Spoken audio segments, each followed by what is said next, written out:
అందరికీ నమస్కారం. నిన్నే వరిస్తా season 2 part 44. Hitesh love you చిత్ర అని చెప్తుంటే తనకే తెలియకుండా కళ్ళల్లో కన్నీళ్ళు వచ్చేసాయి.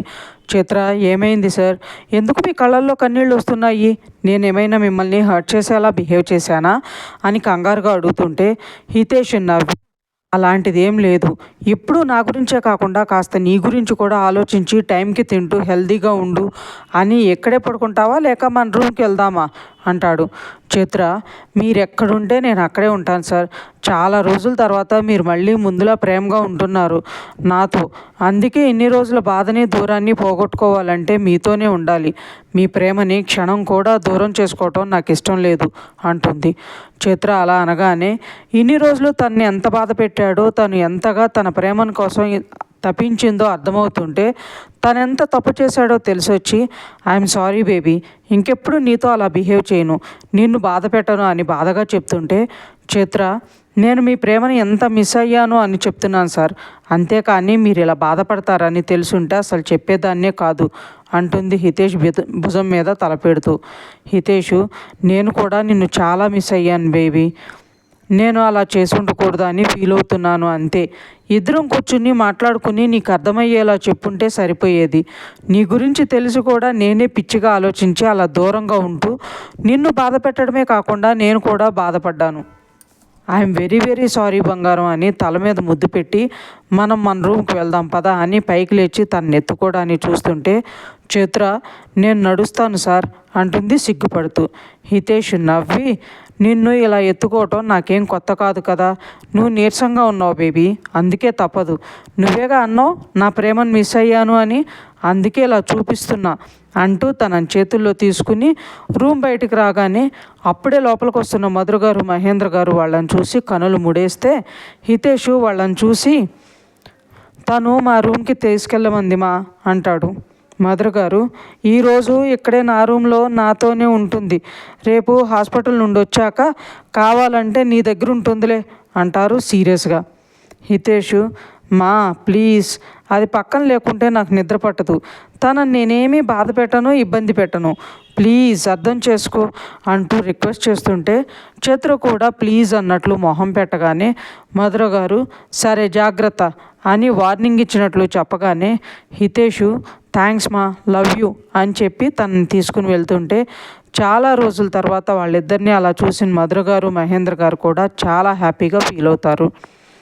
హితేషు చిత్రని బెడ్ మీద పడుకోబెట్టి పక్కకు వెళ్తుంటే చిత్ర తన చెయ్యి పట్టుకుని, నన్ను వదిలేసి ఎక్కడికి వెళ్తున్నారు సార్ అని లేచి కంగారుగా అడుగుతుంటే హితేషు చిన్న స్మైల్ ఇచ్చి, డోర్ వేయడాని బేబీ అని చెప్పి డోర్ క్లోజ్ చేసి వచ్చి తన పక్కన కూర్చుని, ఏమైనా తింటావా బేబీ, ఆకలిగా ఉందా అని అడుగుతుంటే చిత్ర, ఏదో తింటూనే ఉన్నాను సార్, నా పొట్ట ఫుల్గా ఉంది అని బుజ్జిగా చెప్తుంటే హితేషు, సరే పడుకో, పొద్దున్నే హాస్పిటల్కి వెళ్ళాలి కదా అని తనని సరిగా పడుకోబెట్టి పక్కనే తను కూడా పడుకుంటాడు.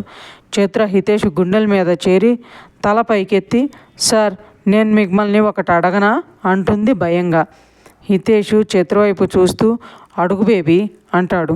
చిత్ర, మీకు ఇష్టమైన చోట మీరు ఎప్పుడు ఇష్టంగా పెడతారే అలా నాకు ముద్దు పెడతారా అని అనగానే హితేషు గట్టిగా కళ్ళు మూసుకుని తన బాధను కంట్రోల్ చేసుకుంటూ చిత్రకి కంఫర్ట్గా ఉండేలా దగ్గర తీసుకుని తన పెదవులను అందుకుంటాడు. చిత్ర కళ్ళు మూసుకుని ఆ ముద్దును ఆస్వాదిస్తుంటే హితేష్లో మాత్రం బాధ ఎక్కువవుతుంది. తనంటే పిచ్చి ప్రేమ, ఇలా ఒక అమ్మాయి తన జీవితంలోకి వచ్చి తన లైఫ్నే మార్చేస్తుందని అస్సలు ఊహించలేదు. అమాయకమైన కళ్ళు, స్వార్థం అనేదే తెలియని మనసు తన కోసమే బతుకుతూ స్వచ్ఛమైన ప్రేమను అందిస్తుంటే ఎలా ఆమె ప్రేమలో మునిగిపోయాడో తెలియకుండా తన గురించి అన్నీ తెలిసి అలానే యాక్సెప్ట్ చేశాడు. తనకి మాటిచ్చినట్టే తనని మార్చుకుంటూ తనని ఇబ్బంది పెట్టకుండా చూసుకుంటూ తన ప్రేమను చూపిస్తూ వచ్చాడు. అలాంటిది 10 రోజులు తన మీద ప్రేమను కనిపించకుండా దాచేసి కోపాన్ని చూపిస్తూ తనకి దూరంగా ఉంటూ వచ్చినందుకు చిత్ర మనసు ఎంత విలవిల్లాడిందో తను ముద్దు అడగడంలోనే తెలుస్తుంటే తను ఎంత పెద్ద తప్పు చేశాడో అర్థమయ్యి అలా చేసినందుకు తనను తాను తిట్టుకుంటూ ఇన్ని రోజులు దాచిన ప్రేమను చూపిస్తుంటే చిత్రమోహంలో కనిపించే ఆనందం చూసి మనసు నిండిపోతుంది హితేష్కి. కాసేపటికి తనను వదిలి miss you so much baby అని హక్ చేసుకోగానే చిత్ర కూడా హ్యాపీగా ఫీల్ అవుతుంది. అలా ఇద్దరు ఇన్ని రోజులు మాట్లాడని మాటలన్నీ మాట్లాడుకుంటూ ఒకరి కౌగుల్లో ఒకరు ఒదిగిపోయి ఎప్పటికో నిద్రపోతారు.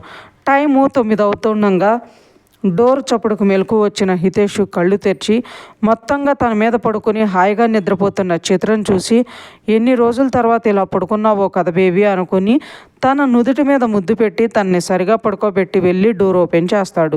ఎదురుగా మధుర గారు, ఏంటి కన్నా ఇంతసేపు నిద్రపోతున్నారు? చిత్ర చాలా వీక్గా ఉంది. తను టైంకి మంచి ఫుడ్ తినాలి కదా, ఇంతవరకు కిందకి రాకుంటే ఎలా? అందుకే తన్నే కిందనే ఉండనివ్వు అని అన్నాను అని కసురుతుంటే హితేషు, మా చాలా రోజుల తర్వాత అది ప్రశాంతంగా నిద్రపోతుంది, తన్ని డిస్టర్బ్ చేయకుమా ప్లీజ్ అంటాడు. మధుర గారు, హాస్పిటల్కి వెళ్ళాలి కదా కన్నా, ప్రణీత మన కోసమే త్వరగా హాస్పిటల్కి వెళ్తానంది అంటారు. హితేషు, సరే అమ్మా, నేను ఫ్రెష్ అయ్యి వచ్చి తను లేపుతాను, అంతలోపు తన కోసం ఏమైనా తీసుకురా అంటాడు.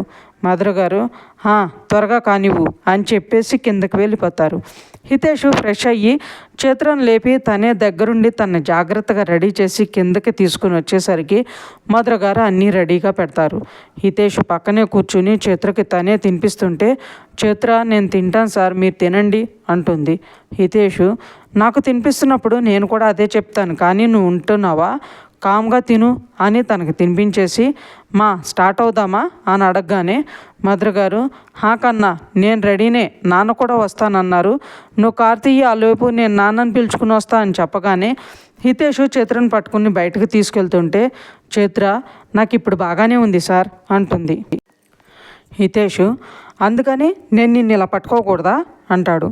చిత్ర, అయ్యో అలా కాదు సార్, మీరు ఇబ్బంది పడతారు కదా అని అంటుంటే హితేషు, నా భార్య నాకు ఎప్పుడూ ఇబ్బంది కాదు, నువ్వు నా గురించి ఎక్కువ ఆలోచించకుండా నీ గురించి, నీ కడుపులో ఉన్న మన బేబీ గురించి ఆలోచించు అనగానే హితేషు మన బేబీ అనడంతో చిత్ర హ్యాపీగా ఫీల్ అయ్యి హితేష్ వైపు చూస్తే తనేమన్నాడో అర్థమయ్యి సైలెంట్గా కారులో కూర్చుంటాడు.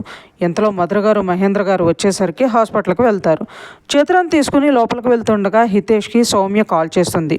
మధుర గారు, కన్నా చిత్ర చెకప్ అయ్యే వరకు ఫోన్ సైలెంట్లో పెట్టు లేదా స్విచ్ ఆఫ్ చేయి అనగానే హితేష్ కాల్ కట్ చేసి స్విచ్ ఆఫ్ చేస్తాడు. ప్రణీత గారు చిత్రను తీసుకెళ్ళి అన్ని టెస్టులు చేయించి తనని రెస్ట్ తీసుకోమని తన క్యాబిన్లో ఉన్న రూమ్కి పంపిస్తారు. హితేష్, మధుర గారు, మహేంద్ర గారు రిపోర్ట్స్ కోసం వెయిట్ చేస్తూ ఉంటారు. అరగంట తర్వాత ప్రణీత్ గారు వాళ్ళని పిలిస్తే లోపలికి వెళ్ళడమే హితేషు, ఆంటీ చిత్ర కండిషన్ ఎలా ఉంది, తన బేబీని కంటే తనకేం ప్రాబ్లం ఉండదు కదా అని అడుగుతుంటే ప్రణీత్ గారు మధుర గారి వైపు చూసి, సారీ మధు, ముందు చెక్ చేసిన డాక్టర్ ఎవరో కానీ చిత్రని చాలా బాగా అనలైజ్ చేసింది. చిత్ర యూట్రస్ చాలా వీక్గా ఉంది, అంతేకాదు తన బాడీ చాలా సెన్సిటివ్గా ఉంది, తనకు ఇది చాలా కాంప్లికేటెడ్ ప్రెగ్నెన్సీ అని చెప్పగానే హితేషు కళ్ళు మూసుకుని తన బాధని కంట్రోల్ చేసుకుంటూ ఉంటాడు. మధుర గారు హితేషు చేతిని పట్టుకుని ధైర్యం చెప్తుంటే మహేంద్ర గారు కూడా చాలా బాధపడుతూ ఉంటారు. హితేషు ఇంకొక క్షణం కూడా అక్కడ ఉండకుండా చిత్ర దగ్గరికి వెళ్ళిపోతాడు. హితేషు బాధను చూసిన మధుర గారు కన్నీళ్లు పెట్టుకుంటే ప్రణీత్ గారు, Madhu please control your self, బేబీని కనడానికి చాలా మార్గాలు ఉన్నాయి, అవన్నీ మనం డిస్కస్ చేద్దాం అని సర్ది చెప్తుంటే మధుర గారు, నా కొడుకు పడుతున్న బాధను చూస్తుంటే నా మనసు తట్టుకోవడం లేదు ప్రణీత, వాడిని ఎప్పుడు ఇలా చూడలేదు అనేసి ఏడుస్తూ బయటకు వెళ్ళిపోతారు. మహేంద్ర గారు, మేము మళ్ళీ కలుస్తాం ప్రణీత్ గారు, థ్యాంక్ యూ అని చెప్పి మధుర గారి వెనకే వెళ్తారు. ఇంకా ఉంది ఫ్రెండ్స్, మీకు ఈ స్టోరీ నచ్చినట్లయితే లైక్ చేయండి, సబ్స్క్రైబ్ చేయండి. ఇంతలా ఆదరిస్తున్నందుకు థ్యాంక్ యూ సో మచ్.